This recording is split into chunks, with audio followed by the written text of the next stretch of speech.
Hey again, this is Chris from FRC.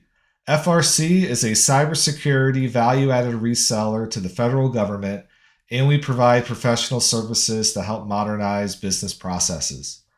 Welcome to the second video in our series on the NIST Special Publication 853. Let's jump right into it. NIST SP 853 is a catalog of security and privacy controls. Let's break down that sentence a little bit. A catalog is a detailed list of security and privacy controls that organizations can use and select to protect their information systems and their sensitive data. The catalog acts as an inventory or a roadmap of all these controls. The catalog is organized into 20 control families, each of which addresses a specific aspect of security or privacy. In this example, it's a screen snip of the contingency planning family, which includes controls specific to how an organization will implement a contingency plan if a cybersecurity event were to occur. A control now is a specific safeguard or procedure put in place to manage, reduce, or mitigate risks. A control could be administrative, like defining a policy to follow, technical, such as use a particular type of encryption, or physical, keycard access to access the server room. I'm going to dive deeper to controls in a little bit, but first let me walk through the structure of the publication itself. So 853 is organized into 3 main chapters. I highly recommend anyone in cybersecurity reads chapters 1 and 2. They provide a solid foundation of understanding controls and approaches. And then chapter 3, that's the catalog itself, all 1007 controls.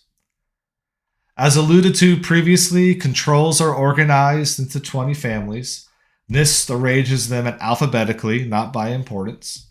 And there is a 2-character identifier that uniquely identifies each control family, used for a naming convention. All right, so let's decompose a control a bit. Here's a screen snip of the control AU4. The control name is Audit Storage Capacity, and it's the 4th control in the Audit and Accountability family. The control section prescribes a capability to be implemented.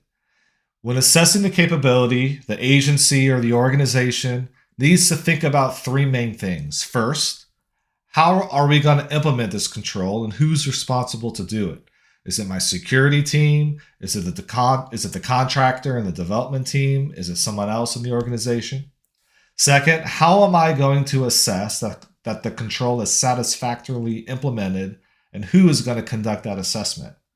And third, how am I going to monitor the control over time to confirm that it achieves the desired capability? Is it achieving what I set out to achieve when I try to implement this control? Next, the discussion section. The discussion section gives additional information about the control's purpose, objectives, and its relevance to security and privacy. It basically explains why the control is necessary and what it aims to achieve. Next, the related controls section. This lists any other controls. Notice the naming convention of the 2-character identifier followed by a digit. These controls can be within the same control family or in a different family.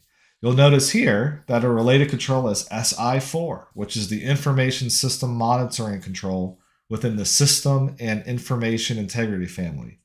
So this helps an organization identify interdependencies and enable a comprehensive coverage of security requirements. Next, the control enhancements part of a control.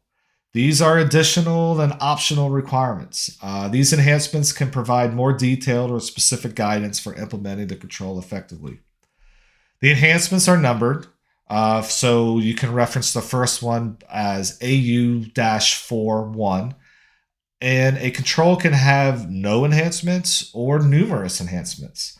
And this listed these enhancements on purpose. It didn't list these enhancements as controls themselves.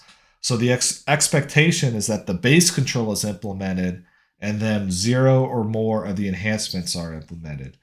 So in other words, you can't implement an enhancement without also implementing the base control. It's a package deal. Next, the references section. This lists other documents, standards, guidelines, or publications to provide further information and context for the control's implementation. Lastly, these bracketed pieces are known as organization-defined parameters. This is the part of the control that the organization needs to tailor to fit their needs. So in this example, the IRS may have a different record retention requirement than another agency. And then lastly, it's not expected or even reasonable for an organization to implement all 1007 controls. So how does a security officer or a team decide which controls to implement? Well, NIST provides guidance for this in Special Publication 853B. NIST defines control baselines. A baseline is simply a collection of controls out of the 100 or out of the 1007 controls listed in the catalog. So that's it for today. Join me on the next video where we're going to dive deeper into control baselines. See you then.